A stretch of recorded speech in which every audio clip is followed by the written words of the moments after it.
भोजपुरी की नई जानकारी के लिए हमारे साथ जुड़े ये लाल रंग का सब्सक्राइब बटन क्लिक करें और बेल आइकन को दबाएं, जिससे नई वीडियो की जानकारी आप तक पहुंच जाए। जान लीजिए, सब्सक्राइब करना बिल्कुल फ्री है।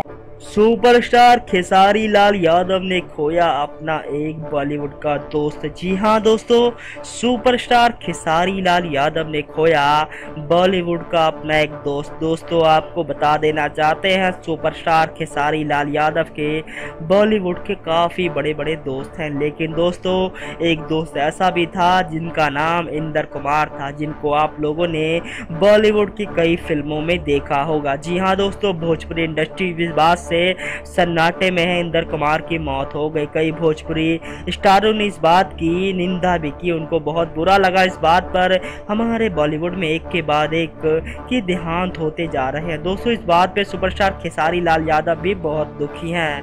दोस्तों हम आपको बता देना चाहते हैं, रिपोर्ट्स आ रही है ऐसी कि सुपरस्टार खेसारी लाल यादव के बहुत अच्छे दोस्त इंदर कुमार और खेसारी लाल भी बहुत दुखी हैं इस बात पर। धन्यवाद।